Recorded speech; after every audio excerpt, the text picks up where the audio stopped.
Hi, thanks for joining the Media Dialogues, where we look at business through the top line lens. And on that front, the auto sector has been reporting some good news, historic sales highs for some companies, and slowly headed back towards pre-COVID levels for others. So where is the sector going from here? Will growth continue to accelerate? What's the new normal going to be, and what strategic role should brands and marketing play in this macroeconomic environment?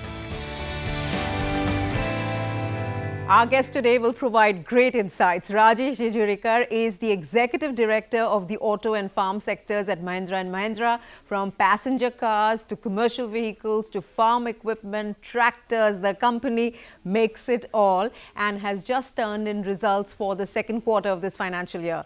The farm sector is doing phenomenally, cementing expectations that rural India will be the bright spot in this recession. But overall, half-year revenues for the company are lower than they were for the last financial year. So what's going to happen next? Let's ask Rajesh. Thank you for joining us. It's good to see you. Good to see you. How are you? Good. I hope you've had a wonderful Diwali, and I hope Diwali cheer has rubbed off on Mahindra & Mahindra. Yeah, absolutely. So certainly it was a better Diwali than what we may have expected when the COVID issue started back in March and April, because we were worried a lot at that time. What would you say is doing well among the various diverse products that you have in your portfolio at Mahindra & Mahindra? Yeah, so first let me start with farm equipment sector. Farm equipment sector, which is mainly the tractor business, but also has farm machines. And we have the global subsidiaries in the farm equipment sector. Yeah. So obviously farm equipment sector has done well all through the year. We must remember it was also the first sector to open up almost in the third week of April. Yes. Dealers started opening up, and by May we were, back to some reasonable levels of business. The other sectors opened up much later, right? So when you compare quarter one and add quarter one into H1, we have to remember that auto had almost 2.5 months completely gone. Yes. Whereas tractors didn't. That being said, in the many years that I have been now associated with the tractor business, which is almost 8, Yes. I haven't seen a year of demand of this kind. And it is manifested not just in demand, but also in very good cash flows. Cash flows in the farm business are not as seamless as in the auto business. I mean, that's the fundamental difference in the two business models. But for the first time ever, the farm equipment sector in quarter 2 actually came out with a negative working capital cycle. We've never ever seen that. That's a reflection of the fact that there is money coming in the market.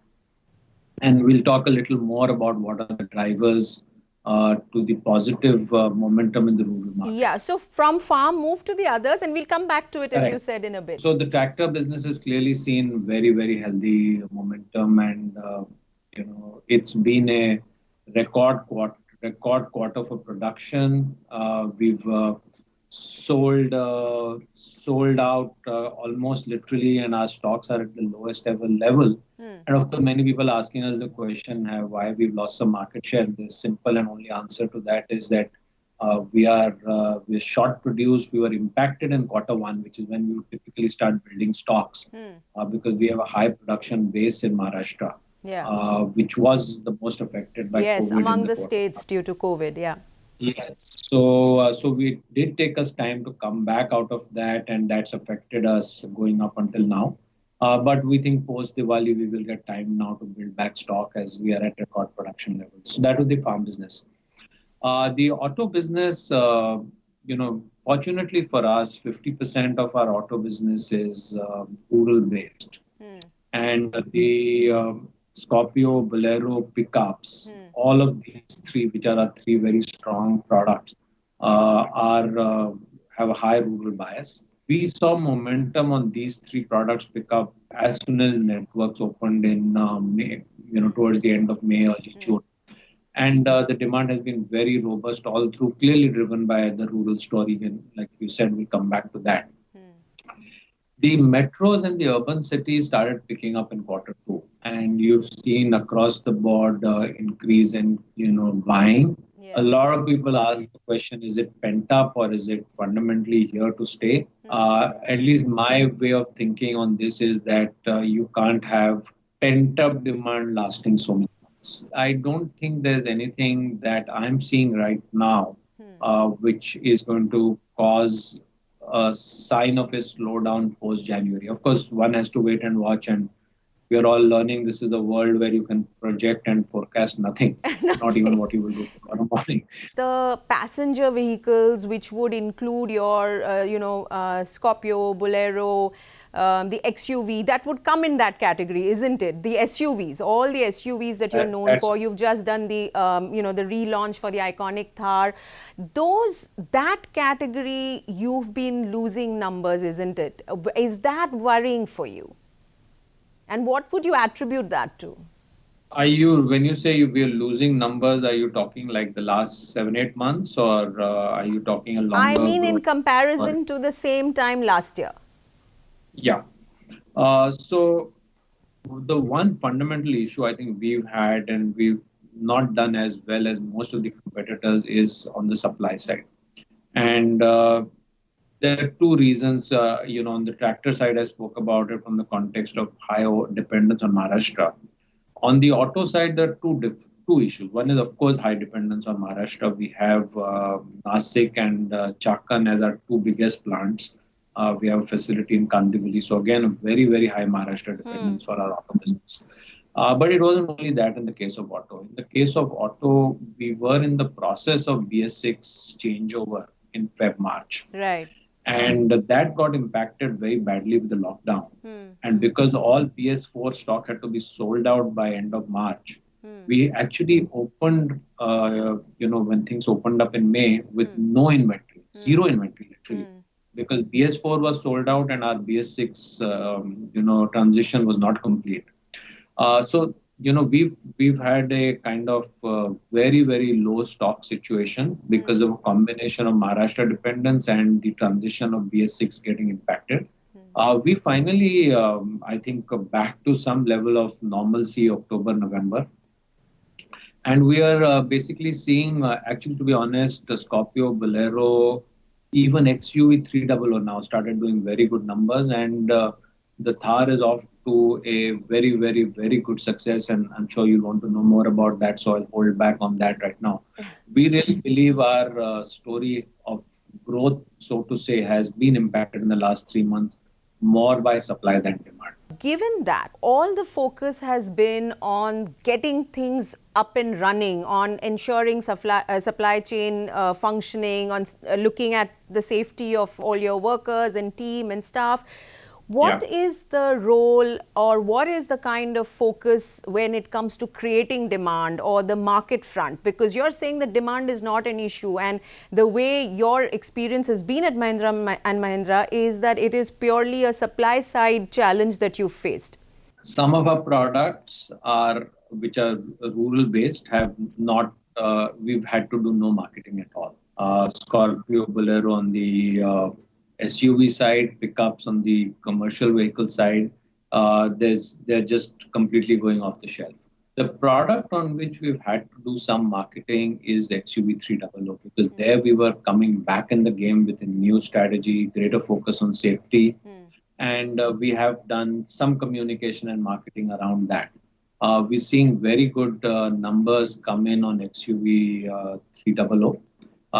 That's not, I mean, it is selling well in smaller towns as well, but also doing well now in the metros and the bigger cities. So that's one where we've now started getting momentum back through our actions. We, of course, launched Thar. So there was some tell us that was the big launch for you in these past few months, isn't it? There was a lot of anticipation around the Thar coming back, but we revealed the Thar on 15th August.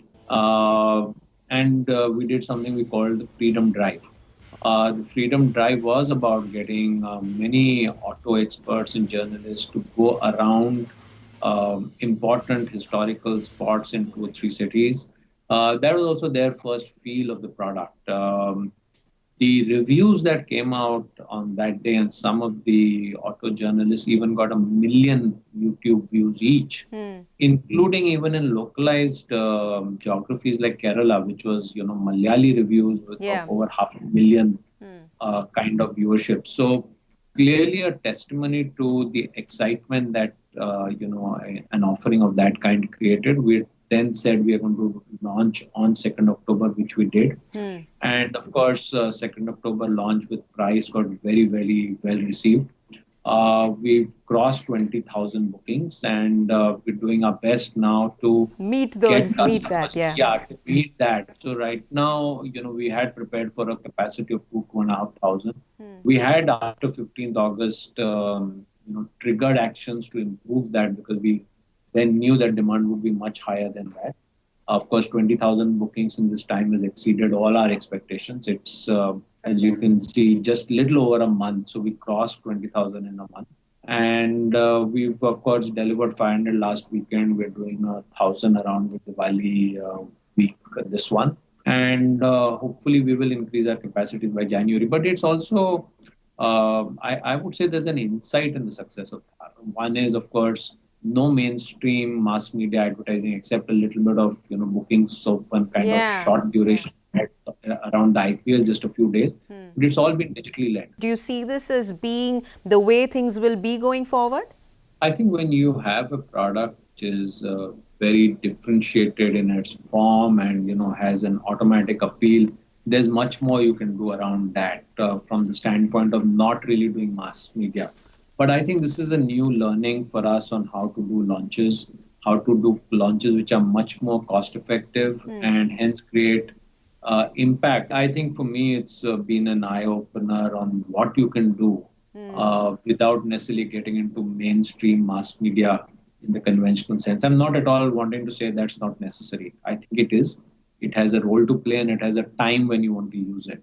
And getting that judgment and balance right on when you're going to rely on influencer marketing and when you're going to come into mass media. Because at the end of the day, you also want to shape how people see your brand Yeah. using your own voice, and your own brand communication is the voice of the brand. And I definitely do feel that's needed. But how and when to use it, I think, is really a learning for me. Rajesh, talk a little bit about the SUV strategy that you all have adopted, where the focus is on being true to the brand, even if it means that market share gains are maybe slower than competitors. I think we have to look at creating brands with very high affinity and engagement. That's one metric. The second metric is, are we getting volumes which give us good financial returns for the investment that we make? Hmm. These should be two key drivers, right? I would put affinity above market share. So if you're able to create brand affinity, and Thar has done that. Thar may not be the highest market share player, but it would be pretty high on affinity. It is creating euphoria, excitement, passion, where people are waiting to get it because they believe it's going to be an experience which is different than just going and buying any other vehicle of the showrooms. So I really think hence the strategy has to be about how do we bring into the market products which create that level of passion and affinity and excitement among customers. And when you have that, financial returns do follow. And I do believe a reasonable market share will follow. Does that necessarily mean we will be number one? I think that depends on how you define the market. How And how the unusual is this outlook in the industry?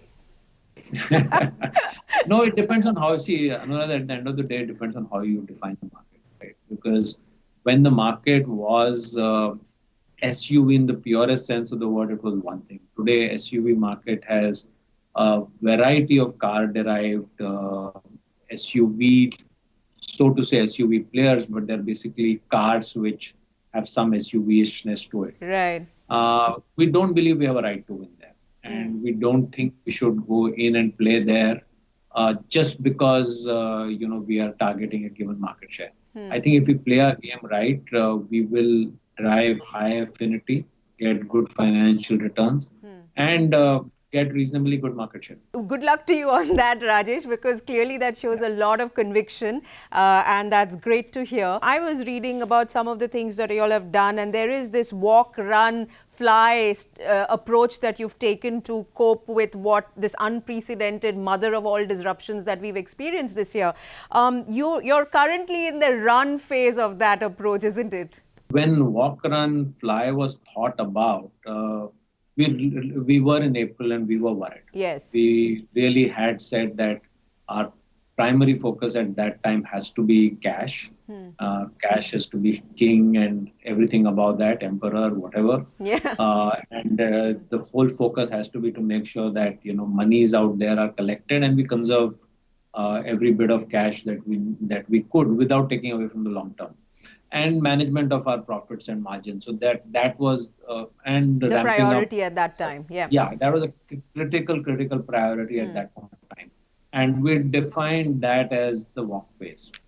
As you know, and we've spoken about, the tractor move from walk to fly in no time. Yeah. Right? I mean, I don't think they ever went through run. They just flew from June. And they have been in that mode ever since. On the auto side, yes, I think we are in the run phase.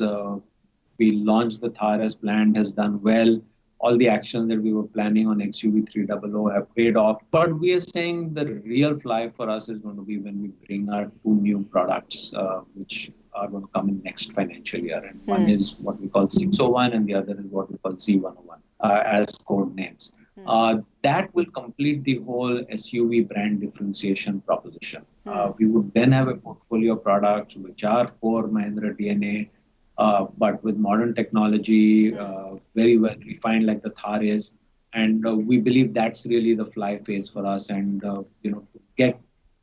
we have to wait till F22 to get the full leveraging of the strategy. And do you see at this point of time, mid-November, on the back of festive season, when you look forward, do you see the ability to stay with the timelines that you're looking at, which is that by April 2021, your fly phase begins for the auto sector of the business? Yeah, I mean, whether that's April or May or June is a matter of, to be honest, with all the restrictions that are there on COVID and, all of that. I mean, deadlines can move a month or two, but yes, directionally, F21 Q1 is when we should. And you feel confident at this point of time? Yes. Quick question on the farm sector and the agricultural economy and the rural economy and how that will drive the overall macro big picture for India.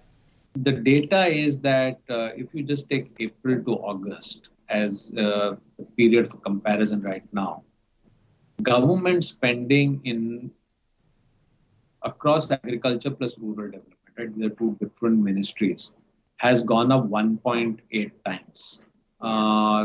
We've spent about 1,770 billion rupees in the period of April to August. Now, that's a huge amount of money to inject into. Monsoons have been the best they have been in a very long time, 9% higher than the long period average. The record, we're going to see a record Kharif crop, maybe higher than the previous year by 9 to 10%. Reservoir levels are at a record level. Now, the insight here is that often people try to look at agriculture without looking at it within the ecosystem of rural. When you visit a rural household, it's a household of which agriculture is one part. And we often tend to compartmentalize this by saying, okay, there's an agricultural farm income, but we don't necessarily look at all the other income sources into that household. Yeah. Right? Yeah. Now, when there is money being spent in non-agriculture, it does have a spillover effect on that household. Right? And there are multiple other revenue sources or income sources in a rural household, which significantly impact the propensity to spend, if I may use that word. When both happen together, that means there is rural spending happening and there is a positive sentiment around agriculture, either because rains have been good or reservoir levels are good and there is anticipation that yes, this is a good time for agriculture, is when people also invest in asset classes related to agriculture, like tractors. Right? So it's a really confluence of these two things which need to come, which when it comes at the same time, you see a huge spike. The other thing is, I think the government has been, all state governments and central, have been very, very mindful about making sure that the produce is picked up into the public distribution system, Yeah. which is, and farmers are getting their money back in quickly. So that's also helping put cash flow back into the rural economy. Do you see the new farm laws creating disruptions like you're seeing in Punjab, or even if it does create disruption, it's not something that impacts the way the economy, the rural economy will behave? We believe that the new farm bills are very good for agriculture in the long term. They will improve productivity, they will give farmers better market access, and there may be some teething problems in seeing it through, but I think it's in the best interest of the farmers in the country. Right. Final question. We just heard about that big production-linked incentive allotment that the government announced, and the auto sector is likely to get a large share of that, we are hearing. So all of this is on the supply side. You sound very optimistic about demand, but where the big picture is concerned, your experience at Mahindra and Mahindra, what does it say about the kind of demand that we will see going forward? As I understand the PLI, we're waiting for all the details to come in. Yeah. But it will help improve the cost base, which will make the industry more competitive. So I think it in a way, I wouldn't call it a supply side stimulus. It in a way is a demand side, because if you get the right cost base, it allows you to be more competitive. Yeah, you can by doing so you can push up demand and supply, and also become more competitive for exports for industry, which is going to be wanting to drive the export ecosystem.